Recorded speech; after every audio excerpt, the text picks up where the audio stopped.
Hi, how are you going today? Thanks for joining me again today. My name is Petra and I like vintage knitting. So in particular, I like knitting from the 1930s through to the 1950s, and also I like the 1980s. Actually, I have been looking on Serda website, and I was surprised to note that, because they have a section at the called the Heritage section, that you can go in and see past patterns that they published. It's a really fantastic resource because you can buy them directly from Serda. And I was looking through the 60s and I discovered that the early 60s is very reminiscent of the 50s. So some of the 60s I'm into as well, but not once they started getting into the boxy styles with short skirts. Not my cup of tea. Anywho, so I am located in Adelaide, Australia. So Adelaide is right at the very bottom of South Australia. It's currently our winter and it has been very cold.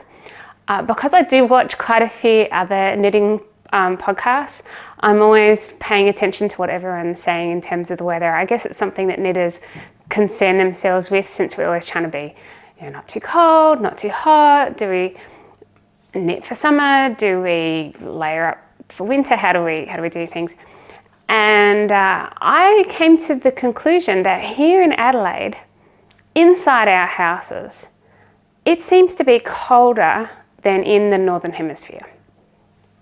So if my recollection is correct, and I haven't got my phone handy, my house temperature has been around 12 degrees Celsius, which I believe is about 53, 54 degrees Fahrenheit.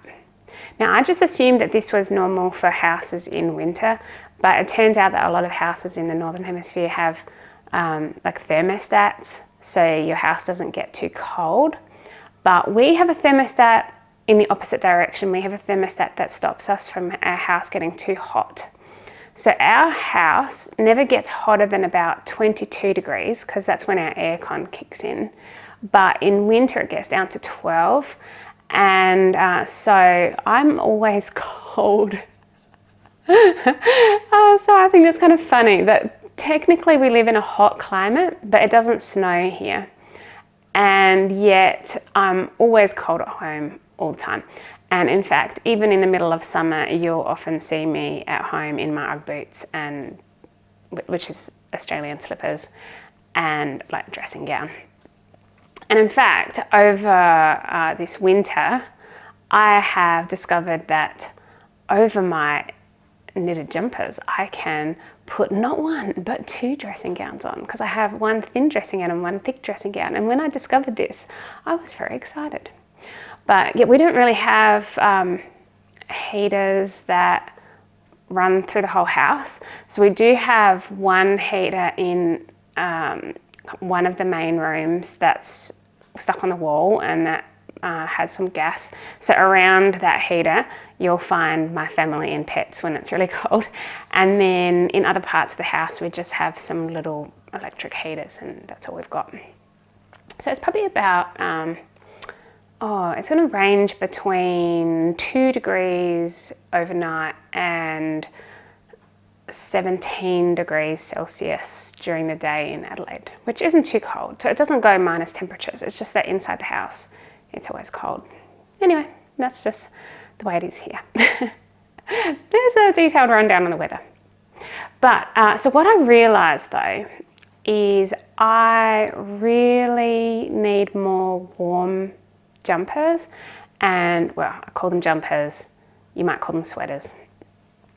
And here in Adelaide, yeah, I really feel like I need more warm jumpers.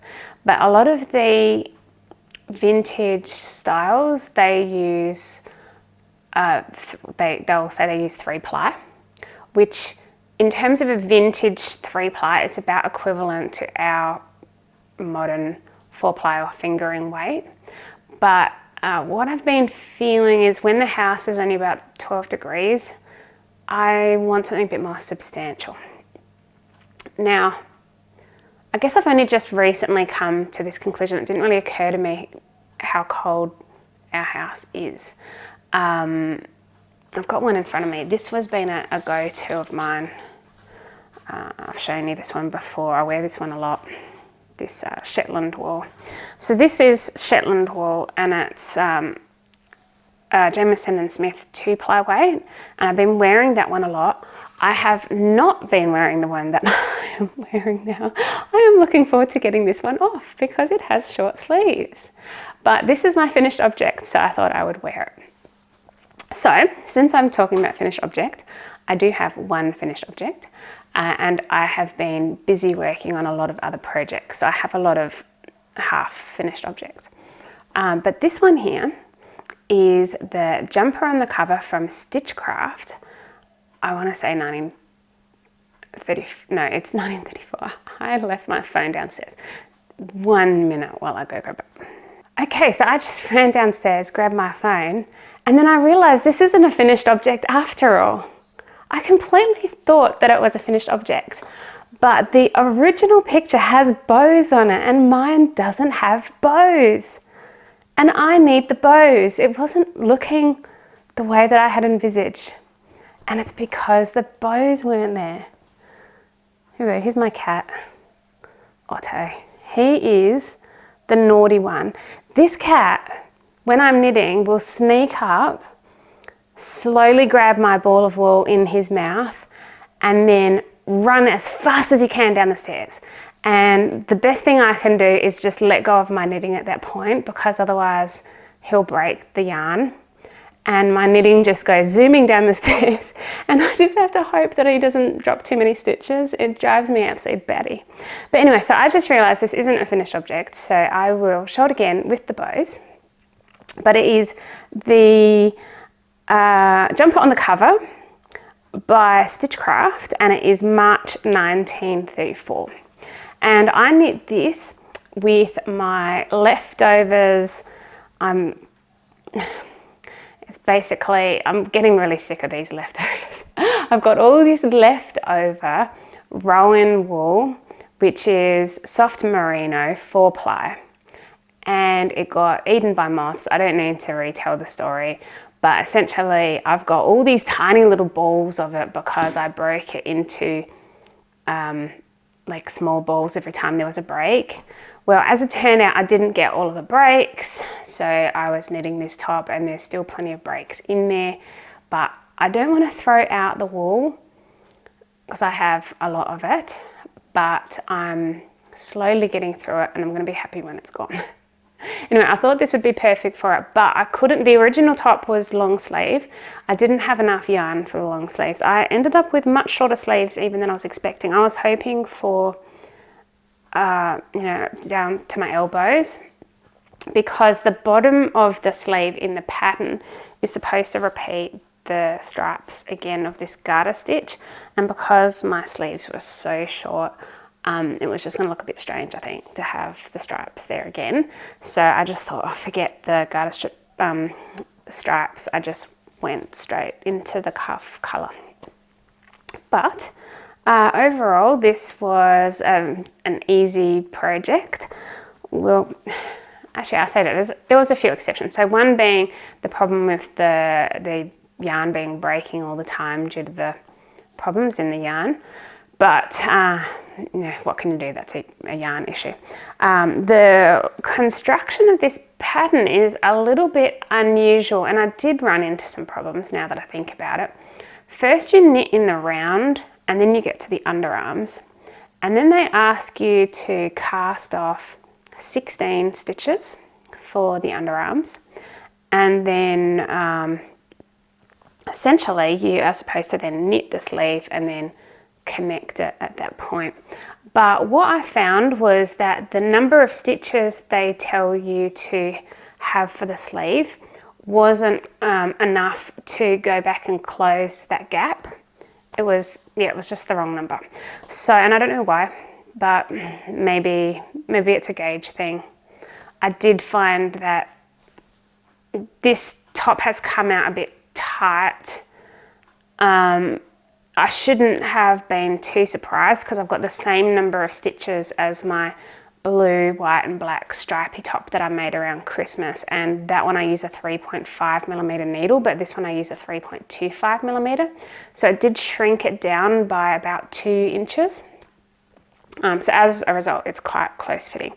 But as I was saying, so I cast off the recommended number of stitches, and then when I cast them back on like they advised, it wasn't enough to go around. So what I ended up having to do was unpick that, and then I ended up picking up stitches instead and just knitting this bit of the sleeve down. So this is all picked up stitches because the original method didn't work for me. I did also run into a little bit of a problem when I got to this section here with the buttons. I didn't want to have a million woven in threads. Oh, got a hair. I didn't want to have a million woven in threads at the front of a jumper that was in garter stitch and then have them all like woven in just in case a thread pops out. I don't want to have ends of my jumper sticking out at the front. And because I was going to be changing every couple of rows, there was going to be a lot of those. So I opted instead to strand up the side of the, basically up the edge.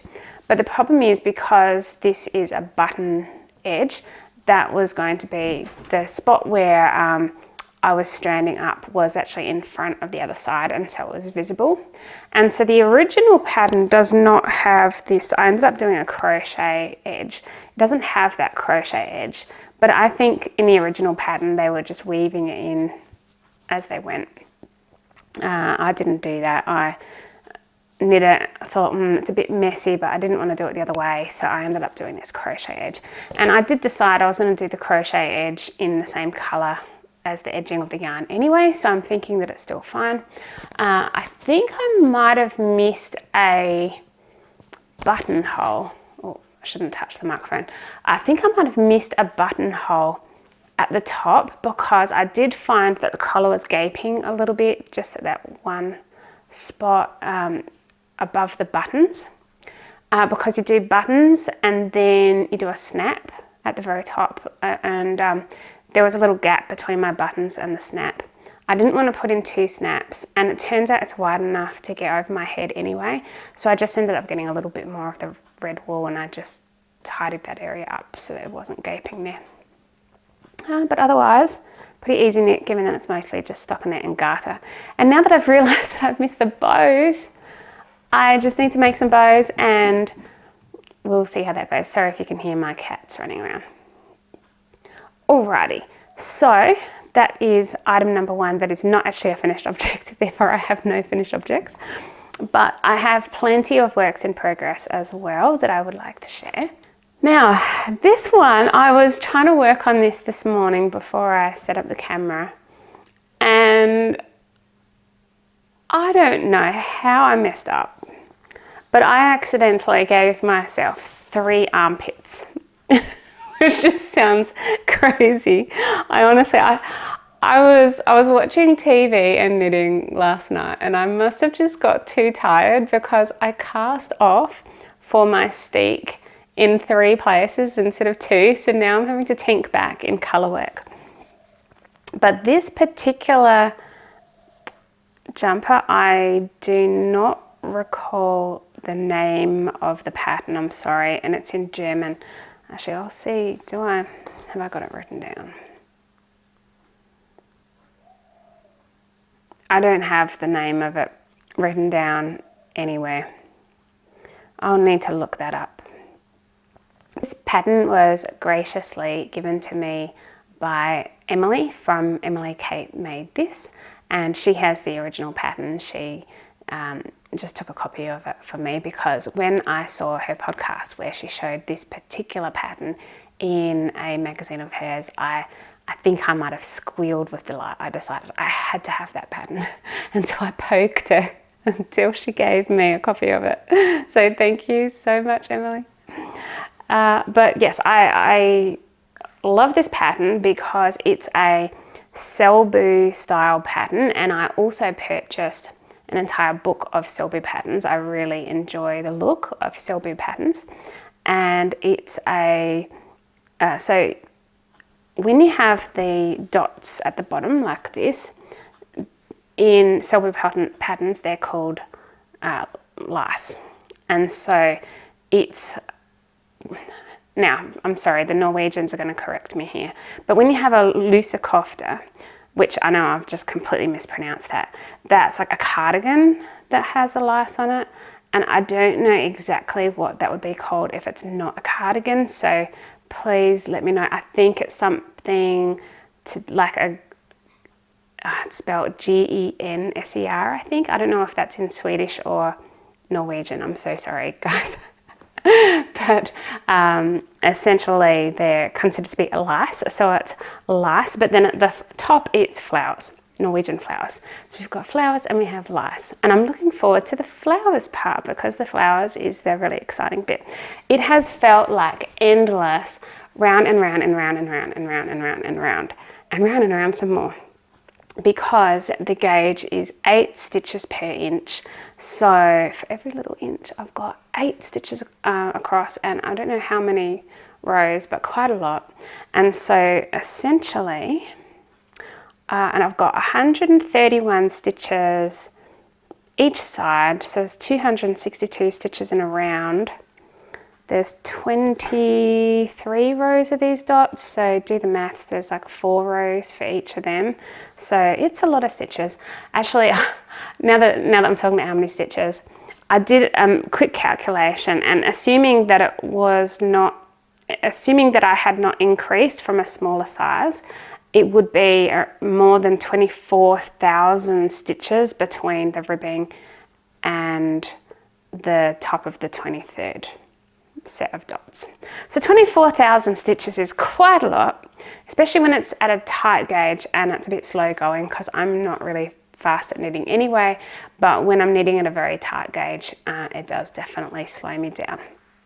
To try and help me out, I'm using some needles that I bought a long time ago. The brand is Stitchcraft. I don't think they make them anymore, but this is an interchangeable needle set, and the interchangeable needles go down to about, I want to say 2.5 millimeters. It might be 2.75, but I think it's 2.5. And so I've got the 3 millimeter on one side and then 2.75 millimeters on the other side. And so I'm picking up with the 3 millimeter side and letting go with the 2.75 millimeter side to help slide the stitches a bit easier, and then metal needles.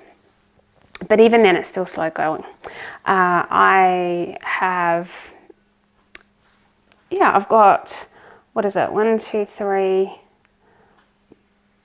pattern repeat, four pattern repeats worth of the flowers to get to the top of my shoulders. And I'm expecting it to take the rest of the year, but that's all going to be good. Partly because I've got so many things going on at once. As to when I'm going to get the sleeves done, I don't know. It might be it'll probably be a project that I'll work on over my Christmas break. So that's definitely happening. But yes, last night I ended up with an extra armpit because I was going around and I cast off for the steaks, which are at the armpits, and then somehow I accidentally cast off an extra one in the middle of the back. And I just realised that this morning when I got to it after doing a round, and now I'm tinking back around to undo my cast off in the middle of my back. Alrighty, well, that one is coming along.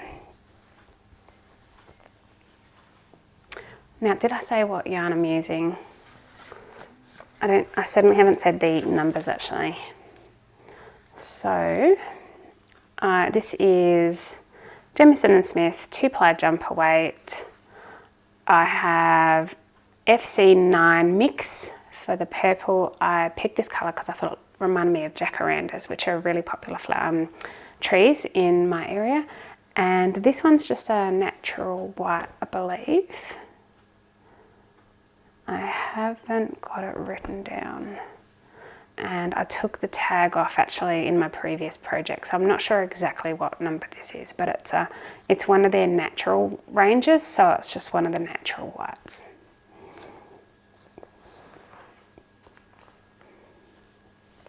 Okay, so another project I have been working on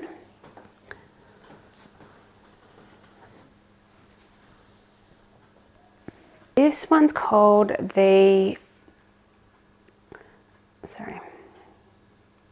This one's called The Yoke and Colour Line Are New by Patterns and Baldwins, and I have been knitting it in brushtail upcycled possum merino from New Zealand. My mother-in-law went to New Zealand last year, picked me up some of this for a Christmas present. Now, it was very confusing because you can see there's a sticker on here that says the meterage for these balls. The original meterage that was listed on here was totally wrong. So this sticker says the A-ply has 50 grams and 120 meters, but my original balls, and I'll come to that in a minute, this is an extra ball. My original balls said 50 grams is 400 meters. And I was like, yippee, I'm gonna be having spares left over. As it turned out, there was not 400 grams. Sorry, there was not 400 meters in 50 grams. There was 120 meters, and I ran out of yarn. And you cannot get this yarn in Australia. So I went and contacted some local, like New Zealand local yarn retail stores that I saw had this in stock. I was not expecting to be able to find the same dye lot or anything like that. I just wanted some more yarn because I was really disappointed that I wasn't going to be able to finish the project. And the person at the store had assured my mother-in-law that 6 balls was going to be easily enough for any project for a medium-sized person to make a jumper out of. Well, I don't think that's correct, because of course I'm going to want long sleeves if it's going to be a possum, because possum is super, super, super, super warm. One of the properties of possum is that its fur is like little straws, and so it's very insulating and very light and very, very warm. So I don't want a short sleeve possum jumper. I'm going to want long sleeve. Now, because it's a vintage design, I'm actually knitting it fairly cropped. And I am definitely running out of yarn with the 6 balls that I got. So yeah, I think that was probably incorrect advice. Anywho, I figured out that I was running out of yarn, contacted some retail stores, reached out to one of them by email. The one that I ended up emailing was Ashford, New Zealand, because they're a well-known brand in New Zealand. They had some other things I wanted to buy as well from their store. I thought I could save on shipping. They sell some like 1 kilo cones of non-superwash New Zealand wool, and I really wanted to give it a go. Anyway, I digress. I reached out to them because they weren't shipping to Australia, and I was like, oh no, I really want to purchase this wool. Anyway, they did a special order for me. They let me call in my credit card over the phone, and it turned out it was exactly the same dye lot number as well. They had just had to put the sticker over the top due to the packaging giving the wrong details. So this retails for $19.90 New Zealand per 50 gram ball. So it's probably one of the more pricey wools that I've used before. It is 8 ply. It is 30% possum fur, 70% merino wool, and it's very, very, very, very soft. You might have actually seen, if you did see my previous video, when I'm holding this up to the light, it looks quite gappy, but maybe it still does, I don't know. But when I washed it, it really blooms really nice and just goes really, really soft and snuggly. And I cannot wait to have this finished. I just have to, I'm just seaming it at the moment. So I've seamed one side. I just need to seam the other side, and then I need to finish knitting the shawl collar and seam the collar and the button band on, and then it will be done. I don't know how long that will take me. Now you might notice actually, I've got these like running threads going up. I'm using that as a method of counting rows. So I've started doing that actually ever since seeing an episode of Nicole Knit's podcast where she was talking about using these running threads as a counter. I really like the idea, and ever since then I've been doing it, and I like it a lot. I'm finding that really helpful. So just a plug for that one. Alrighty, so it feels like it's going, from when I tried on, it looks like it's going to be fitting me well once it's finished. Construction wise, it's just a regular bottom up knit. It's got set in shoulders, but it's going to have a shawl collar, which I've never knit before. I don't know if it was early 60s or late 50s, but it's one of those transitioning between the 50s and 60s designs that I actually quite like. All right, so that's that one. Okay, the next thing I've been working on is I was working on this project before with a totally different pattern, and then I mentioned in the last episode that I was going to frog it. So I frogged it and started again with a totally new pattern. So I'm now knitting the Needlewoman number 171, and the name, does the pattern have a name? It's from November 1936, and it's called Cable Stitch Jumper Coat. And essentially this one is cables separated by like a lace panel, and it's an all over motif. So I decided I wanted to resize this motif, or the stitch pattern, into a DK weight jumper, because I mentioned before they've been really cold, and also I really wanted to use this yarn. So I started with the yarn, tried to work out what I was going to do with it, decided that this was one that I wanted to make again. I have made this one in the past in 4-ply, and I decided I want a DK version because I really liked it.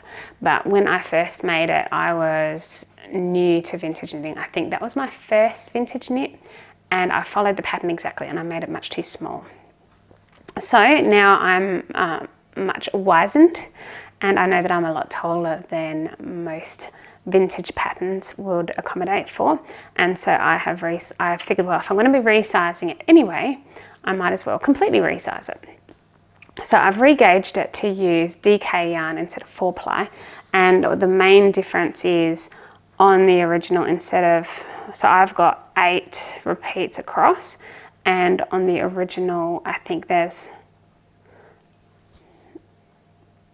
I want to say 11, but there might be 9. There's definitely an odd number. So there's either 9 or 11 patterns across in the original one. This is quite a pleasant knit.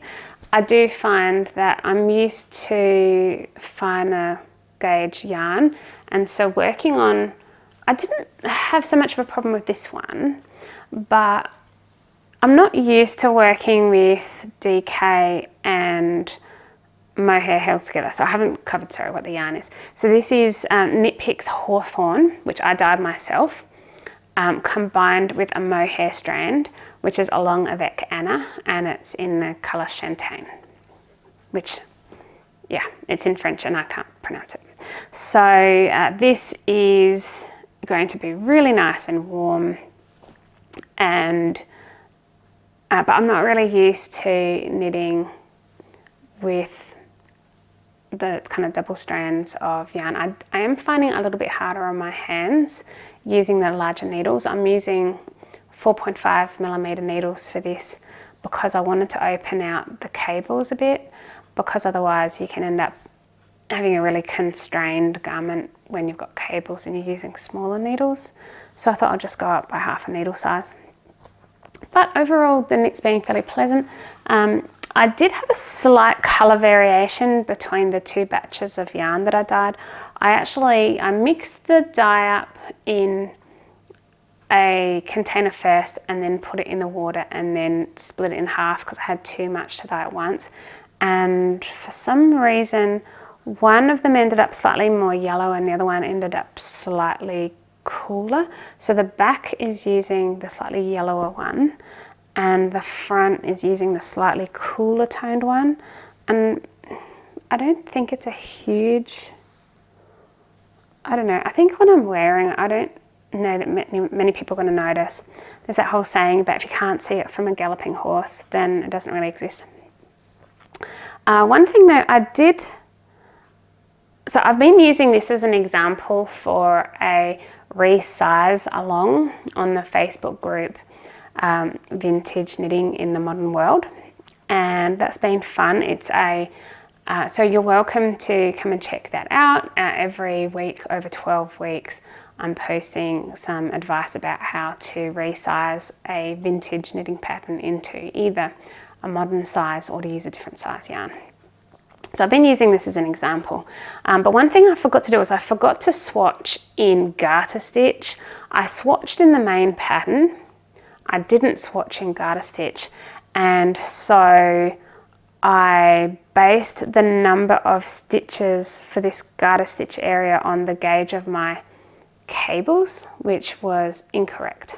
So I've ended up with this extra wide garter stitch button band, which is not really as per pattern, but I think it's going to be fine. What I've decided I'm going to do is use some of the big kind of chunky wooden buttons, and I think it's actually going to be quite interesting having a thicker button band. So I'm actually considering it a design feature rather than a mistake, but call it what you will.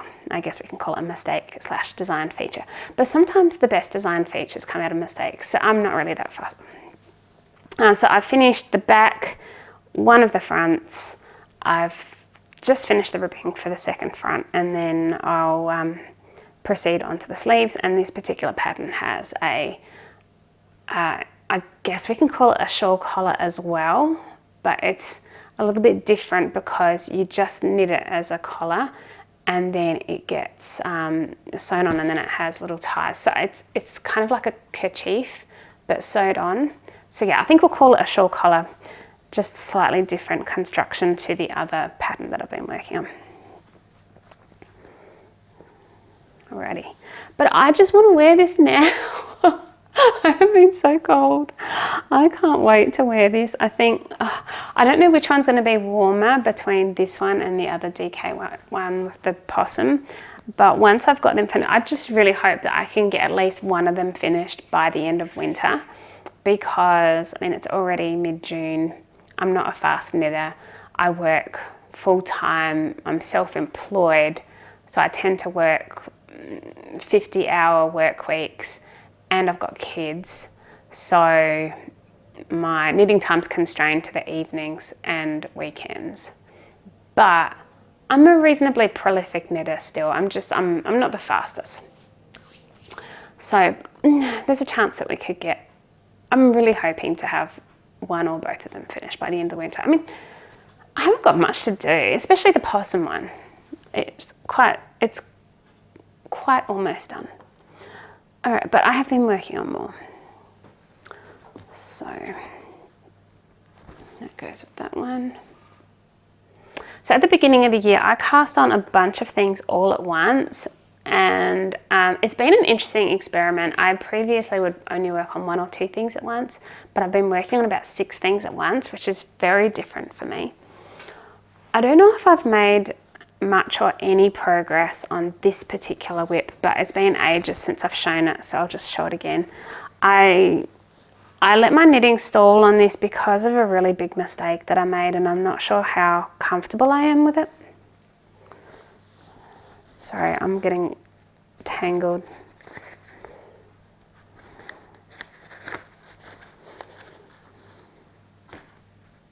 So this one's also in Jamieson and Smith, 2-ply jumper weight yarn,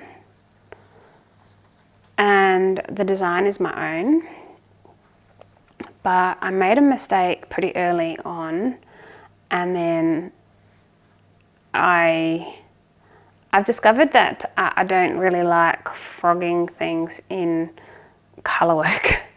So I'm a bit loath to frog it because I think that if I start frogging it, I'm not very comfortable with picking up in colour work yet, and I'm worried that if I frog it, then I'm going to end up frogging all the way back to the bottom and I'll have to start again.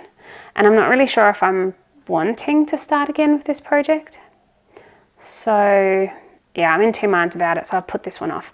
But essentially, I'm really loving the design that I designed in any case. It is very tight fitting, but I've got a steek up the side actually for a zip. I wanted a tight fitting all over colour work vest. So this one's going to be a vest that I could wear over long sleeve tops or shirts. And I wanted it to essentially fit me in the same way that a vintage pattern would. But when it's all over colour work, you have the problem with the you can't really stretch it sideways. So I actually did frog it, and this is why I don't really want to frog it for a second time, because I realized it was too tight and I couldn't get it easily over my shoulders and chest. So I frogged it back, created a steek with the intention of putting a zip there, but then on my second attempt I realized that I have in these stripes, I have 6 rows in these stripes, but my first stripe that I did, I only did 4 rows. And so that stripe is just going to look different from all the other stripes following it. And that's not going to look very pretty. But yeah, I might consider it a practice. I don't know. I'm definitely considering leaving it because I don't want to frog. But yeah, that one's been left. I don't know how long ago it is that you've seen it, but oh, the colours are so pretty. I really want to have this design done.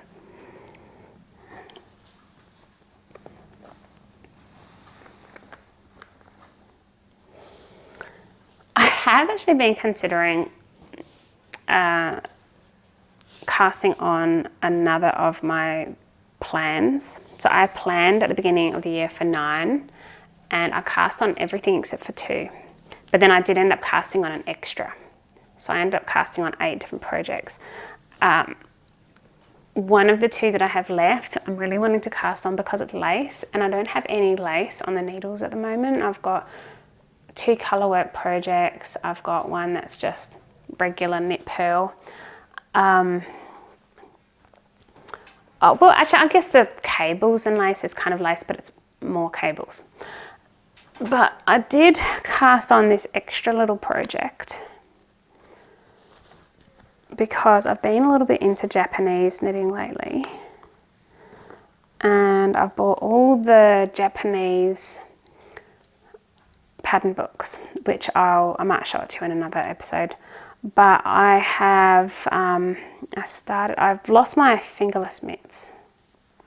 And so I've cast on a lace in the fingerless mitts. I'm just about up to the point where I would do something with the thumb. This is a pattern from Hitomi Shida's 260 Japanese knitting stitches. I don't know the exact number that it is. I can pull it out another time. But I'm just designing it myself. I've just got ribbing on one side and then the pattern down the middle. And when I've knit up to the point where I'm gonna, how do you call that? Essentially, once I've got up to the point where I've got past the thumb digit, then I'll just keep going down the fingers and it will turn into fingerless mitts, and then I'll knit the thumb separately. But yeah, I just really wanted to cast on some lace. I cast that on as an extra project and I haven't really got much further than that.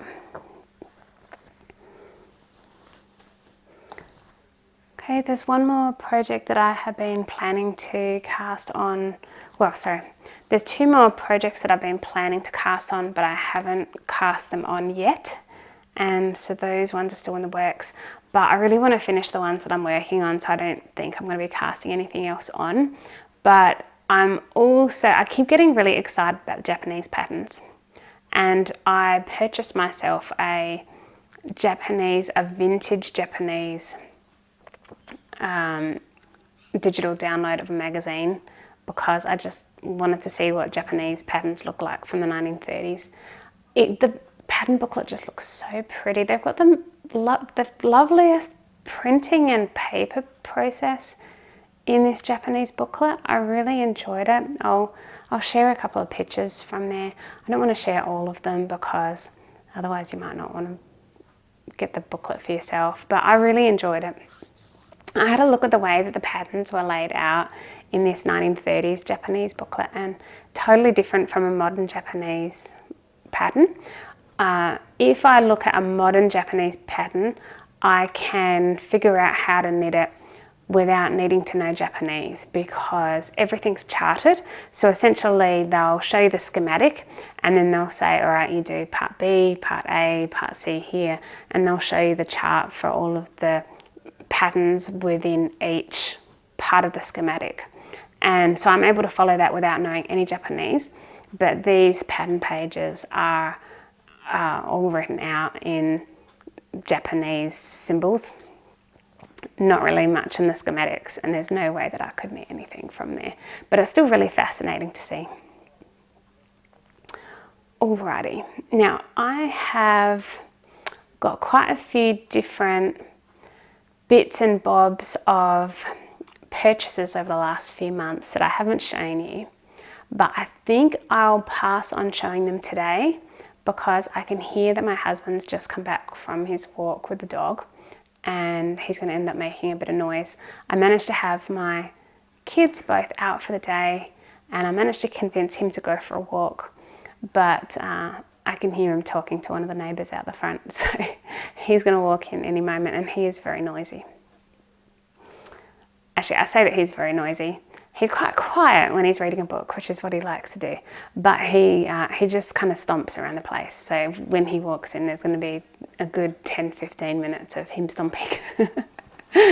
So I'll show you and also I haven't really planned to pull out all my different acquisitions. But I did end up purchasing, like I mentioned, from Ashford, I purchased a 1 kilogram a cone of the 4-ply non-superwash New Zealand wool. So I'm looking forward to that. And I have purchased 4 Japanese pattern books in addition to one that I already had, which so now I've got 5 of them. And I have picked up some yarn secondhand as well. I found a person not far from me was selling some vintage yarn. It's not heavily vintage, but it's 5-ply, Cleckheaton 5-ply, which is really unusual for us. We don't really have much 5-ply in Australia. I guess, yeah, you would consider that sport weight. I keep hearing about other people using sport weight wool, and when I saw it, I just had to have some, although it's only in the one colour, so I can't do colour work with it. It's a crepe construction, which is new to me, but I'm looking forward to using that. And then I also picked up some other yarn from Bendigo Woolen Mills as well, which I'll show you another time. Alrighty, well, it's time for me to pack up now. In any case, I can hear the doors opening, so I will say goodbye. And I always forget to ask you to like and subscribe, but that would be lovely if you would do so if you would like. That would be helpful for other people who are into vintage knitting to see the video. And I hope you have a wonderful day. Alrighty, bye.